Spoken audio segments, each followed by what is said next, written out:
కుటుంబ ప్రభుత్వం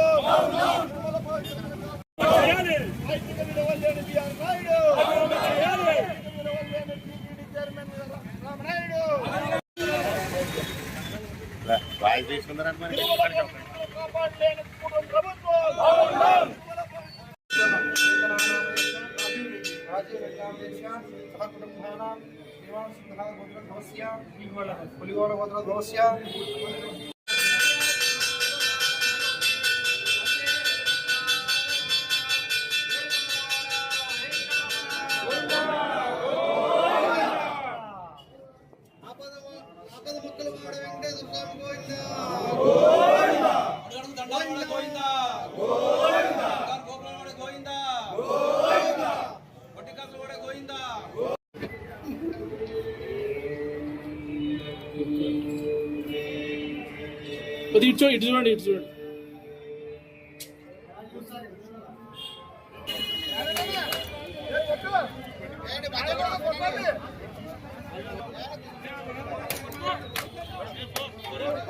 మన ఎమ్నూరు నియోజకవర్గంలో ఈరోజు బిఆర్ నాయుడుకు అగేన్స్ట్ గా పెద్ద ఎత్తున మనం ర్యాలీ జరగడం జరిగింది.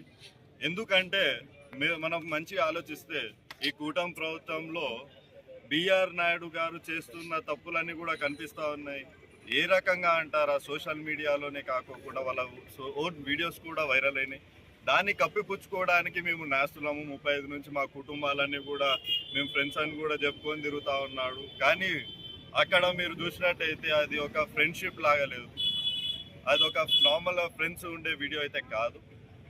దానికి అగేన్స్ట్గా ఆయన, అది కాక ఆయన చైర్మన్, టీటీడీ బోర్డు చైర్మన్ అంటే ఇప్పుడు వరకు వరల్డ్లోనే అతిపెద్ద దేవస్థానం ఏదన్నా ఉందంటే అది తిరుమల తిరుపతి దేవస్థానమే.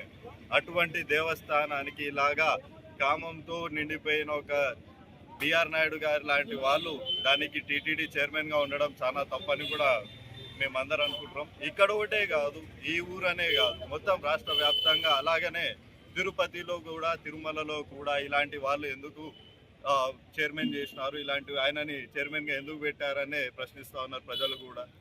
అదొక్కటే కాక ఈ కూటమి ప్రభుత్వంలో మన చంద్రబాబు నాయుడు గారు కూడా ఏం నిరూపించాలనుకుంటున్నారో కూడా మాకు తెలుసుకోవాలని ఉంది.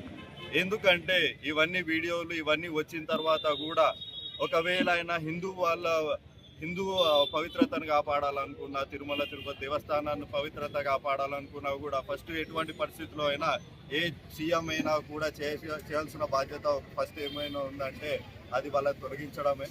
అది తొలగియకోకుండా ఆయనని ఇంకా ఎమ్మడి పెట్టుకొని ఆ గుడికంటూ ఈ గుడికంటూ, అలాగే మొన్న తిరుమల తిరుపతి దేవస్థానంలో భోజనాల దగ్గరికి వెళ్ళినప్పుడు కూడా మన సీఎం చంద్రబాబు నాయుడు గారి భార్య అయిన భువనేశ్వరమ్మ గారు కూడా తీసుకొని వెళ్ళినారు. ఇది ప్రజలకి ఏ రకంగా వాళ్ళు చూపించాలనుకుంటున్నారు, వాళ్ళు ప్రజలకి ఏం మెసేజ్ ఇవ్వాలనుకుంటున్నారు అంటే ఈ మా కూటమి ప్రభుత్వంలో ఎటువంటి తప్పులు చేసినా ఏమి చేసినా కూడా మేము వాళ్ళ వెంటనే ఉంటాము, వాళ్ళకి మద్దతు ఇస్తాము, వాళ్ళతోనే తిరుగుతాము అని చెప్పి ఈయన మన ప్రజలకి నిరూపించాలని చెప్పి చూస్తూ ఉన్నారా? లేదు ఈ కూటమి ప్రభుత్వం హిందువుల పవిత్రతను కాపాడడానికి ఆయనను వెంటనే ఆ పొజిషన్ నుంచి తొలగించాలని చూస్తారా? ఏది చూపిస్తారు అని చెప్పి మేమందరం కూడా ప్రశ్నిస్తూ ఉన్నాం. మేమందరమే కాదు, ప్రజలు కూడా ప్రశ్నిస్తూ ఉన్నారు మొత్తం రాష్ట్ర వ్యాప్తంగా. దీనికి ఖచ్చితంగా చంద్రబాబు నాయుడు గారు జవాబు చెప్పాల్సి ఉంటుంది. అది చెప్పేంత వరకు కూడా మేము ఇలాంటి ఎన్నో నిరసన కార్యక్రమాలు కానీ ర్యాలీలు కానీ ఖచ్చితంగా చేస్తూనే ఉంటాము. ఆయన పొజిషన్ తీసేంత వరకు మేమైతే మా పోరాటం అయితే ఆపము. ఎందుకు చేస్తాము అంటే కూడా తిరుమల తిరుపతి దేవస్థానానికి మాకున్న ప్రేమ, మాకంటూ హిందువులు అన్నప్పుడు ఫస్ట్ మేము ఆలోచించేది మన ఆంధ్ర రాష్ట్రంలో ఏదన్నా ఉందంటే తిరుమల తిరుపతి దేవస్థానాన్ని మాత్రమే. అటువంటి దేవస్థానాన్ని వీళ్ళు పవిత్రతను తీసేస్తూ ఉన్నప్పుడు ఆ పవిత్రతను మేమన్నా కాపాడాలని ఒక లక్ష్యంతోనే మేము ఈ ప్రోగ్రాం చేస్తూ ఉన్నాం. ఈరోజు ఇక్కడే కాదు, మొత్తం 175 నియోజకవర్గాల్లో కూడా ఈ ప్రోగ్రాం వైఎస్ఆర్సీపీ నాయకులు చేస్తూ ఉన్నారు. ఖచ్చితంగా జగన్మోహన్ రెడ్డి అన్న గారు చెప్పినట్టు బిఆర్ నాయుడు ఒక కామనాయుడే. కామనాయుడు కూడా ఎలాగంటే ఆయన ఈ పద్ధతులు మార్చుకోకపోతే దీనికి చాలా దూరం తీసుకెళ్తాం. ఖచ్చితంగా మేము దానికి కఠిన నిర్ణయాలు తీసుకుంటాము అని చెప్తా ఉన్నాను. Thank you.